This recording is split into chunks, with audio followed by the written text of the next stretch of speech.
नमस्कार।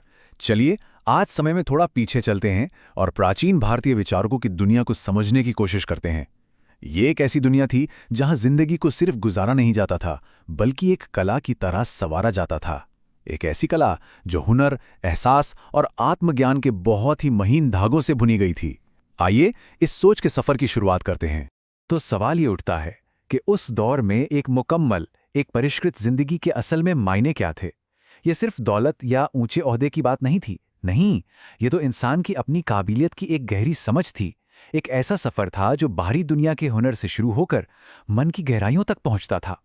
इस खोज में हमारा पहला पड़ाव है बाहरी हुनर। वो हुनर जो एक सलीकेदार, एक तहजीब वाली जिंदगी की नींव रखते थे। इससे हम कलाओं का एक बहुत बड़ा कैनवस कह सकते हैं, जिसमें जिंदगी के हर रंग के लिए जगह थी। ये संख्या 64 अपने आप में बहुत कुछ कहती है। प्राचीन भारत में माना जाता था कि एक सुसंस्कृत इंसान को इन 64 कलाओं में माहिर होना चाहिए। इन्हें 64 कला के नाम से जाना जाता था। जरा सोचिए, ये संख्या उस दौर की सोच और जिंदगी को देखने के नजरिए की गहराई को दिखाती है। तो ये कला शब्द का मतलब क्या है? देखिए, संस्कृत में इसका दायरा सिर्फ पेंटिंग या म्यूजिक तक ही नहीं है, बल्कि बहुत बड़ा है। ये किसी भी हुनर या कौशल को दिखाता है। और इन 64 कलाओं में महारत हासिल करना एक मुकम्मल शख्सियत बनाने के लिए जरूरी माना जाता था। ये एक तरह से जिंदगी जीने के लिए जरूरी हुनर का पूरा सेट था। जरा इन कलाओं की रेंज देखिए, कितनी कमाल की है।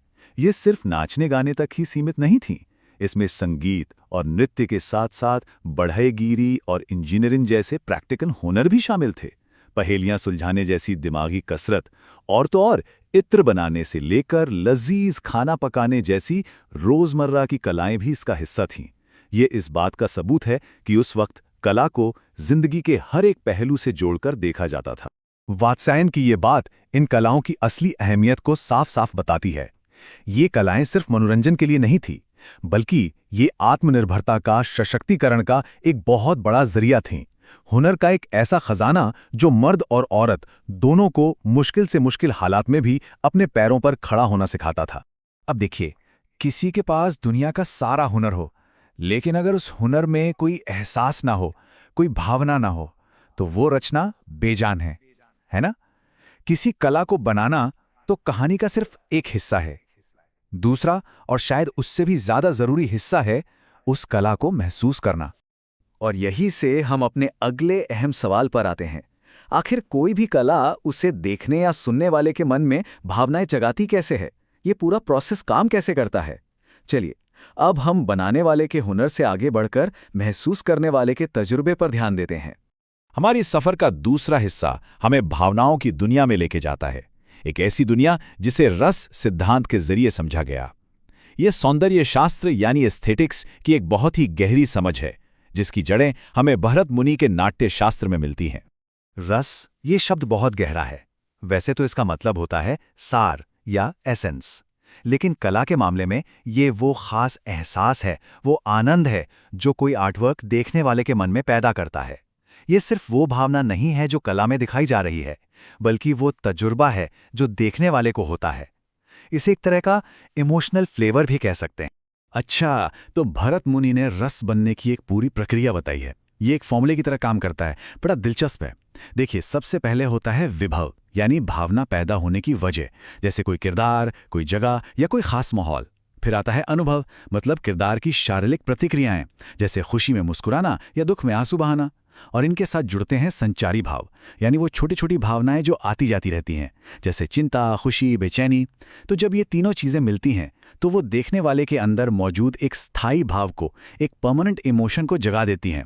और यही भाव बदलकर बन जाता है रस, यानी वो खास कलात्मक आनंद। इसको और बेहतर समझने के लिए दो रसों की तुलना करते हैं। एक तरफ है श्रृंगार रस, जिसका स्थायी भाव है प्रेम। ये जवानी, खूबसूरती, चांदनी रात जैसे कारणों से पैदा होता है। और दूसरी तरफ है करुण रस, जिसका स्थायी भाव है शोक, जो किसी के गुजर जाने या किसी बड़े नुकसान से पैदा होता है और रोने बिलखने जैसी प्रतिक्रियाओं से जाहिर होता है। तो ये साफ दिखाता है कि कैसे अलग अलग कलात्मक चीजें मिलकर अलग अलग तरह के भावनात्मक स्वाद यानी रस पैदा करती हैं। तो हमने कला बनाने के हुनर और उससे पैदा होने वाले एहसास दोनों को समझ लिया। अब हम इंसान के स्वभाव की तरफ बढ़ते हैं। प्राचीन भारतीय विचारकों ने इंसान के स्वभाव को समझने के लिए भी कुछ मूल रूप या कह लीजिए आर्केटाइप्स बनाए थे। इस संदर्भ में योनि शब्द का इस्तेमाल उसके प्रतीकात्मक अर्थ में है, जिसका मतलब है स्रोत या ओरिजिन। ये स्त्री ऊर्जा के 4 मूल रूपों को दिखाता है जो जीवन देने वाली शक्ति के अलग अलग पहलू हैं, और हर मूल रूप एक तत्व से जुड़ा है: पानी, आग, पृथ्वी और हवा। पहला मूल रूप है पद्मिनी यानी कमल स्त्री। ये जल तत्व से जुड़ी हैं। जैसे कमल कीचड़ में रहकर भी खूबसूरत और पाक रहता है, ठीक वैसे ही ये मूल रूप ईमानदारी, समझदारी और शालीनता का प्रतीक है।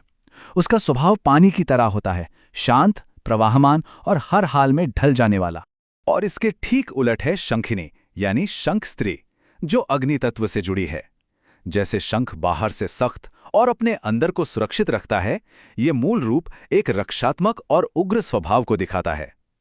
उसके अंदर जुनून की आग होती है, लेकिन उसकी सबसे बड़ी चाहत सुरक्षा और संरक्षण की होती है। तो अब तक हमने 3 अलग-अलग लेकिन एक दूसरे से गहराई से जुड़े हुए विचारों को देखा है: हुनर, भावना और स्वभाव। अब वक्त है कि इन सभी धागों को एक साथ पिरोकर जिंदगी की एक मुकम्मल तस्वीर को देखें। तो इसका सार क्या है? सार ये है कि जब बाहरी दुनिया का हुनर यानी कला, मन की गहरी भावना यानी रस और इंसान का अपना मूल स्वभाव यानी मूल रूप, ये तीनों जब मिल जाते हैं, तब जाकर जिंदगी जीने की असली कला पैदा होती है। ये करने, महसूस करने और होने का एक खूबसूरत संतुलन है। और आखिर में ये सारी बातें हमें आज के दौर से जुड़े एक बहुत गहरे सवाल पर लाकर खड़ा कर देती हैं।